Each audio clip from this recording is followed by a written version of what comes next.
کی رہنمائی چند احادیث میں بیان کرتے ہوئے آگے بڑھوں گا۔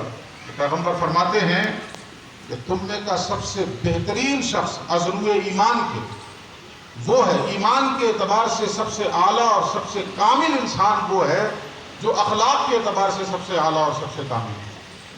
جس کا اخلاق جس قدر بلند ہوگا اس کا ایمان بھی اسی قدر بلند ہوگا۔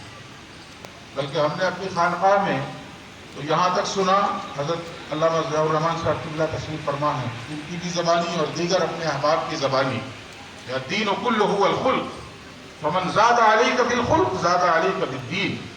ہم جس دین کے ماننے والے ہیں یہ دین سراسر اخلاق کا نام ہے،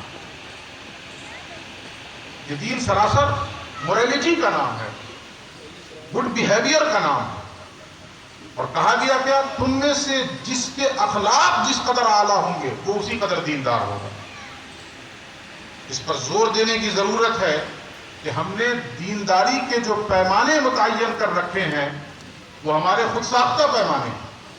ہم جن چیزوں پہ تولتے ہیں کہ کسی شخص کے اندر یہ چیزیں پائی گئی تو وہ دیندار ہے، کہیں ایسا تو نہیں کہ یہ پیمانے ہمارے خود ساختہ ہیں۔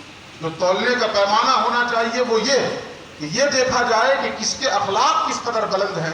جو اخلاقی اعتبار سے جس قدر رفیع اور بلند ہوگا وہ اسی قدر دیندار ہوگا، وہ اسی قدر مذہبی ہوگا، وہ اسی قدر دھارمک ہوگا۔ اور جس کے اندر اخلاق کی بو نہیں ہے، اخلاق سے اس کا کوئی رشتہ اور ناطہ نہیں ہے، تو وہ چاہے جو کر لے دھارمک نہیں ہو سکتا، وہ ادھرمی ہے۔ پھر آگے بڑھیں آپ، حضور نے الگ الگ سماج کے الگ الگ طبقوں کے ساتھ کیسا بیہیویئر ہونا چاہیے اس سلسلے میں بھی بڑی عظیم رہنمائی فرمائی ہے رسول اللہ۔ تو میں ذرا ترتیب سے آپ کو بتاؤں، سب سے پہلے انسان کا اپنے گھر کے اندر کیسا بیہیویئر ہو، اپنے گھر کے اندر کیسا اخلاق ہو۔ ظاہر ہے کہ ابتدا یہیں سے ہوگی، یہیں سے ایک بہتر سماج ڈیولپ ہوگا، ایک بہتر سماج کی تشکیل ہوگی۔ تو گھر کے اندر کیسا اخلاق ہو انسان کا، اس سلسلے میں پیغمبر کی بات سنیں۔ اللہ کے نبی فرماتے ہیں خیرکم خیرکم لأہلہ وَأَنَا خَيْرُكُمْ لِأَهْلِي۔ تم میں کا بہترین شخص وہ ہے جو اپنے گھر والوں کے لیے بہترین ہے۔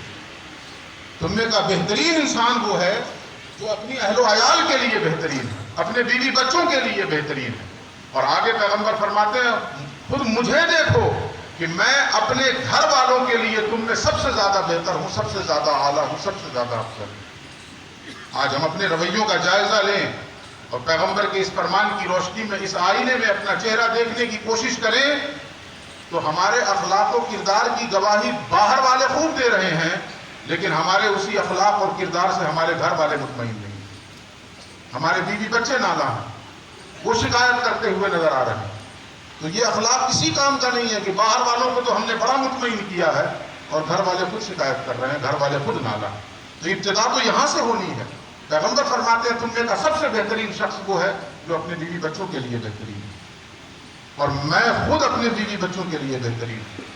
اب رسول اللہ کیسے بہترین ہیں آپ کی بیویوں سے پوچھا جائے، آپ کے بچوں سے پوچھا جائے، بالخصوص سیدہ کائنات فاطمہ الزہرا سلام اللہ علیہا سے پوچھا جائے۔ حضرت عائشہ کی ایک گواہی سے فرض کر کے آگے بڑھ جاؤں میں۔ حضرت عائشہ کہتی ہیں جو آپ کی بیوی ہیں، شریک حیات ہیں، وہ کہتی ہیں کہ کبھی ایسا نہیں ہوا کہ رسول اللہ گھر کے اندر آئے اور دو کام نہ کیا ہو۔ کبھی ایسا نہیں ہوا کہ رسول اللہ گھر کے اندر آئے اور دو کام نہ کیا ہو۔ پوچھنے والے نے پوچھا وہ دو کام کون سے ہیں؟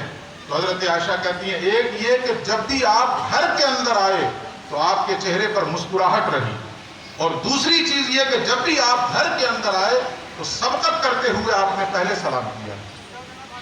یہ بظاہر دیکھا جائے تو بہت چھوٹی چیز ہے، لیکن امپیکٹ کے اعتبار سے اور نتیجے کے اعتبار سے ذرا اس کا گہرائی سے جائزہ لیں تو یہ بہت بڑی چیز ہے گھر کے ماحول کو خوشگوار بنانے کے لیے۔ گھر کے اندر آئے انسان تو چہرے پر مسکراہٹ، گھر کے اندر آئے تو بیوی بچوں سے بڑھ کے سلام کرے۔ ہمارا رویہ یہاں بھی کہیں نہ کہیں بالکل اس کے برخلاف ہے۔ ہم یہ امید پالے رہتے ہیں، حضرت مفتی صاحب اکثر کہتے ہیں کہ شاگرد کو استاد سلام کرنے میں عار محسوس کرتا ہے، شرم محسوس کرتا ہے، لیکن پیغمبر کی زندگی دیکھیں، صحابہ کا معاملہ یہ تھا کہ خود صحابہ بیان کرتے ہیں کہ ہم تو کبھی کبھی پلان کر کے جاتے تھے، ارادہ کر کے جاتے تھے، تیاری کر کے جاتے تھے کہ آج ہم رسول اللہ کو پہلے سلام کر دیں گے، باوجود اس کے ارادہ دھرا کا دھرا رہ جاتا تھا، فلانی ہماری